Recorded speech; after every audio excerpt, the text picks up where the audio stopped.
आप देख रहे हैं आजाद बोल इंडिया का हेडलाइंस शो। आज है 14 अप्रैल 2025। मैं हूं आदिल खान आजाद। दुनिया के सबसे बड़े अखबारों और पोर्टल से चुनी गई कुछ बड़ी खबरों को आपके सामने रखेंगे जिन्होंने आज सुर्खियां बटोरी। इस शो में आज आप देखेंगे गजा पर इजरायली हमले जारी, सेफ जोन्स भी सेफ नहीं, महफूज नहीं। सीज फायर की बातें हुई तेज, नेतन्याहू बोला होस्टेज डील है बेहद करीब। इसराइल ने दिया नया सीज फायर प्लान, हमास के लिए सुसाइड करने जैसी शर्तें, अभी नहीं दिया जवाब। अमेरिका का यमन पर बड़ा हमला, 32 लोग हलाक या जख्मी, उधर हूतीज ने भी कर दिया अमेरिका का नुकसान। डिप्लोमेटिक फ्रंट पर एक्टिव हुआ ईरान, फॉरेन मिनिस्टर अरागची जाएंगे रशिया, अमेरिका से हुई मीटिंग का देंगे ब्यौरा। और जेलेंस्की को सता रहा थर्ड वर्ल्ड वॉर का डर, तो ट्रंप बोले रूस का ताजा हमला है खतरनाक, लेकिन ये गलती से हो गया। पुतिन पर ट्रंप आखिर क्यों है मेहरबान। Good evening. गजा पर इसराइल का हमला जारी है, सेफ जोन्स भी अब महफूज नहीं हैं। इसराइल ने फिर एक बार गजा पर अपना जबरदस्त बम्बार्डमेंट तेज कर दिया है। खान यूनिस के इलाके में आर्टिलरी यानी कि तोप और एयर स्ट्राइक्स का सिलसिला रात भर चलता रहा। गजा सिटी के तूफा एरिया में 3 लोग इसराइली स्ट्राइक्स में जान से गए।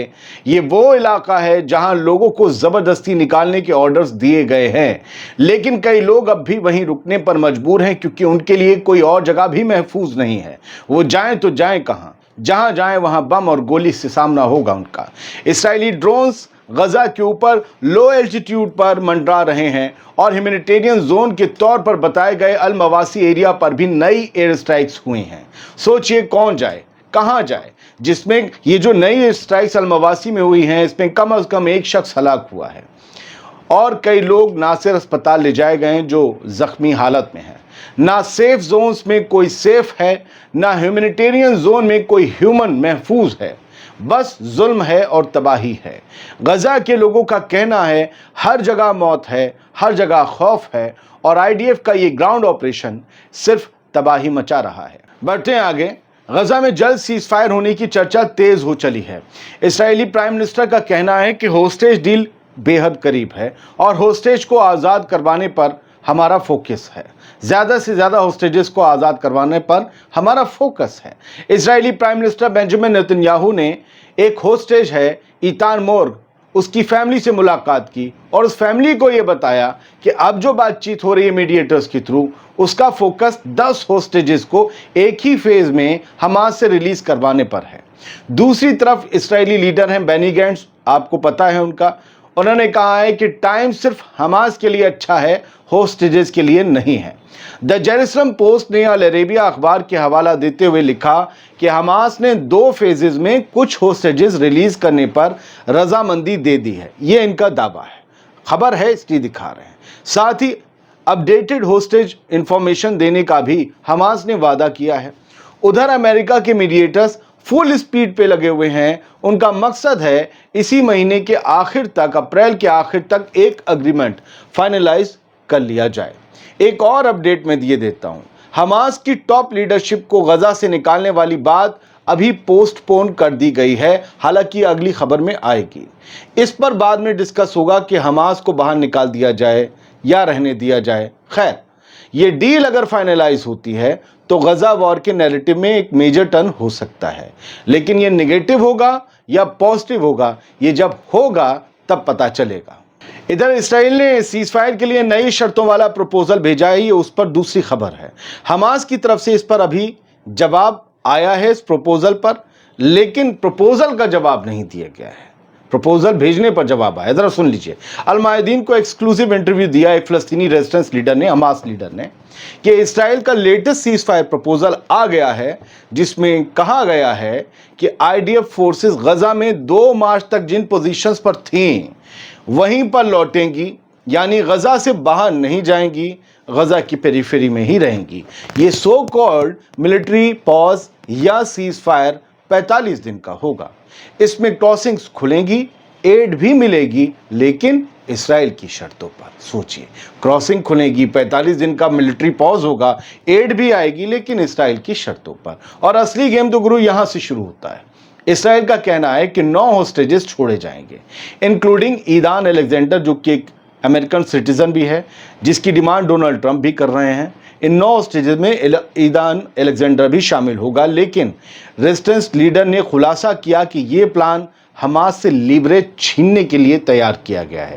جب تک حماس کے قبضے میں ہوسٹیجز ہیں تبھی تک تو اس سے بات ہو رہی ہے، ورنہ پھر بات نہیں ہوگی، اوپر بم گرائے جائیں گے۔ تو حماس کہتا ہے کہ یہ ہم سے لیوریج چھیننے کے لیے تیار کیا گیا ہے پروپوزل، تاکہ ہوسٹیجز واپس مل جائیں، لیکن اسرائیل بدلے میں کچھ بھی میننگ فل نہ دے۔ حماس کی ڈیمانڈ وہی پرانی ہے، پرماننٹ سیز فائر ہو اور فل اسرائیلی وڈرال فرام غزہ، یعنی اسرائیل کی فوج کا غزہ سے پوری طرح سے باہر نکلنا۔ اور کمال کی بات نہیں ہے، میں یہ نہیں کہہ رہا ہوں کمال کی بات ہے، میں کہہ رہا ہوں کمال کی بات نہیں ہے کہ اسرائیلی پروپوزل میں یہ دونوں ہی باتیں مسنگ ہیں، ان کا کوئی ذکر ہی نہیں ہے کہ فل سیز فائر یا غزہ سے IDF کا باہر نکلنا۔ اسرائیل کی پروپوزل میں پلان کا اگلا فیز بھی مینشن ہے۔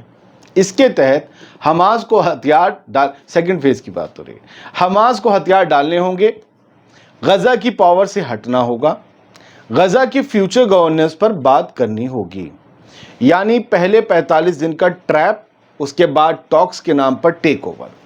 حماس کے لیڈر نے بالکل کلیئر کیا ہے کہ یہ سیز فائر نہیں ہے، حماس کو غزہ سے صاف کرنے کا بلو پرنٹ ہے، اور ابھی تک حماس نے اس پروپوزل پر جواب نہیں دیا ہے۔ پروپوزل اسٹڈی ہو رہا ہے، لیکن ہواؤں میں بے چینی ہے۔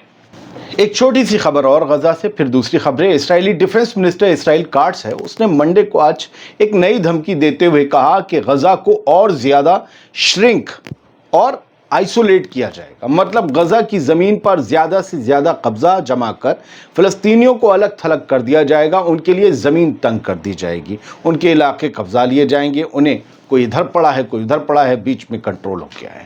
کارٹس نے کہا اسرائیلی ملٹری کے ایڈوانس آپریشنز حماس پہ پریشر ڈالنے کے لیے جاری رہیں گے۔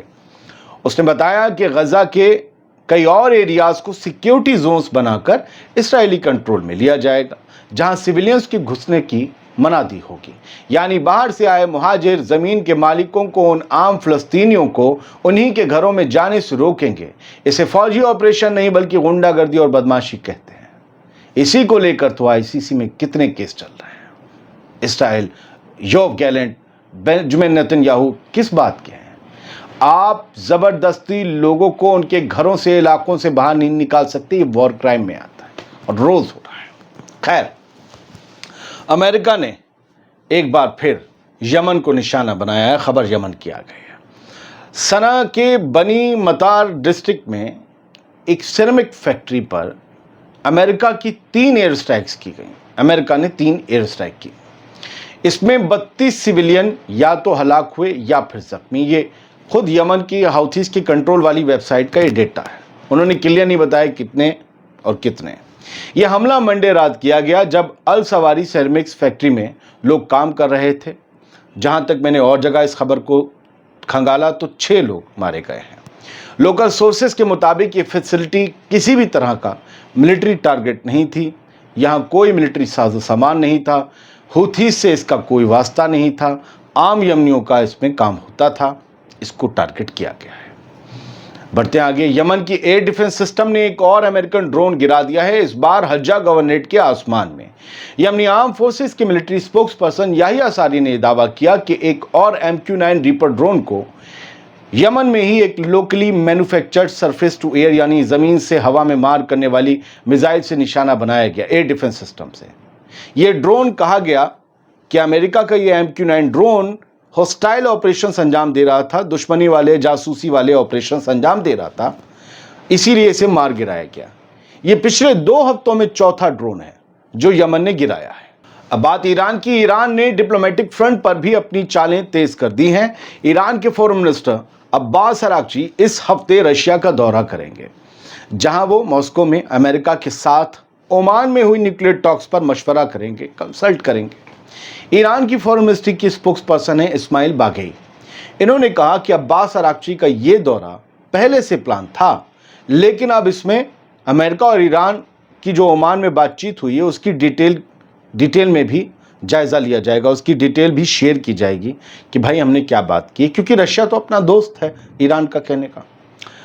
امریکہ اور ایران دونوں کہہ چکے ہیں کہ عمان میں ہوئی ٹاکس، عمان میں ہوئی بات چیت پازیٹیو اور کنسٹرکٹیو رہی ہیں، اور اگلا راؤنڈ اس بات چیت کا روم میں ہوگا۔ मेरे रोम रोम में, वो वाला रोम सनीचर को होगा। तो दोस्तों, एक तरफ बैटलफील्ड, दूसरी तरफ डिप्लोमेटिक टेबल, ईरान दोनों मोर्चों पर फुल एक्टिव मोड में है।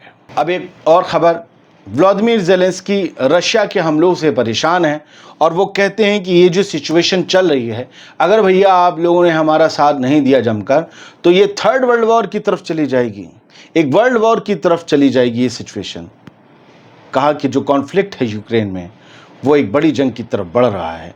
यूक्रेन के प्रेसिडेंट ने सिक्योरिटी का मुतालबा किया है तमाम इंटरनेशनल कम्युनिटी से, वो जो इनके करीब हैं, और उन्होंने कहा कि अगर आप लोग रशियन एडवांसेस के खिलाफ जमकर नहीं खड़े हुए तो हालात एक जंग अजीम की तरफ बढ़ने वाले हैं। ये उन्होंने एक इंटरव्यू में कहा। इस तरीके से ज़ेलेंस्की चाहते हैं कि नेटो के मेंबर्स उनके साथ मजबूती से जुड़ जाएं, वरना अगर कोई बड़ी जंग हुई तो उन्हें भी झेलना पड़ेगा। हालांकि नेटो में मुल्क समझ रहे हैं कि कोई रशिया की जो वॉर है वो तब तक एक थर्ड वर्ल्ड वॉर नहीं बनेगी जब तक नेटो मुल्क उसमें इंडल्ज नहीं हो जाते हैं। खाली यूक्रेन से तो थर्ड वर्ल्ड वॉर होने से रही। Trump says Russian palm Sunday strike that killed over 30 in Ukraine was a mistake. कल हमने आपको खबर बताई थी कि यूक्रेन के एक शहर पर जो हमला हुआ मिसाइल का, रूस की मिसाइल का, पाम संडे कल एक त्यौहार था ईसाइयों का, उसको मनाने के लिए लोग इकट्ठा हुए थे, मिसाइल गिरी और 30 लोग वहां मारे गए यूक्रेन में। तो बड़ी मजम्मत हुई रूस की और पुतिन की इसको लेकर। डोनाल्ड ट्रंप से जब इस पर सवाल पूछा गया, उन्होंने कहा इट वॉज अ मिस्टेक, वो एक गलती थी, वो एक गलती से हुआ। उन्होंने कहा आई थिंक वॉज टेरेबल, ये एक खतरनाक हमला था, भयानक हमला था, लेकिन ये मुझे बताया गया कि ये गलती से हुआ, ये जानबूझकर नहीं हुआ, ये एक हॉरिबल थिंग है। मतलब लग रहा है कि रशिया की गलतियों और पुतिन की गलतियों को थोड़ा सा नज़रअंदाज करने के मोड में अब ट्रंप चल रहे हैं, क्योंकि उन्हें यूक्रेन और रूस की जंग रुकवाकर पूरे यूरोप और वेस्ट की इकनॉमी को पटरी पर लाना है, जो फिलहाल इस जंग के बाद से डोल रही है, क्योंकि बहुत सा माल इन लोगों की तरफ से आता है, उसका सब मामला गड़बड़ हो गया है। गेहूं है, गैस है और ना जाने कोयला वगैरह क्या क्या। UAE linked petrochemicals, UAE linked southern Syria militia to be dissolved after Sharaa MBS meeting. अच्छा, यूएई से लिंक्ड एक ग्रुप था, एक हथियारबंद ग्रुप, जो सीरिया में लड़ाई आईएसआईएस के खिलाफ या बशर के खिलाफ लड़ता रहा था, और वो अभी तक टेढ़ा था, अहमद अल-शरा की बात नहीं मान रहा था, और उसको आई थिंक 8th ब्रिगेड कहते हैं, यस 8th ब्रिगेड के नाम से वो हथियारबंद ग्रुप जो था वो मशहूर था। अब वो अहमद अल-शरा की आर्मी में शामिल होने जा रहा है। दिसंबर में जो मीटिंग अल-शरा ने बुलाई थी, सारे लोगों ने डिसॉल्व करके आर्मी ज्वाइन कर ली थी, सारे ग्रुप्स ने।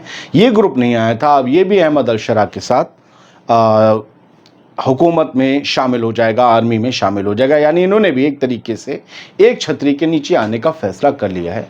और ये सब तब हो रहा है जब सऊदी अरब और सीरिया के हुक्मरानों की मीटिंग हुई, यूएई से कहा गया, यूएई ने इनसे कहा, फिर आपको कहानी समझ में आ गई। बहुत बहुत शुक्रिया, सलामत रहिए, खुश रहिए।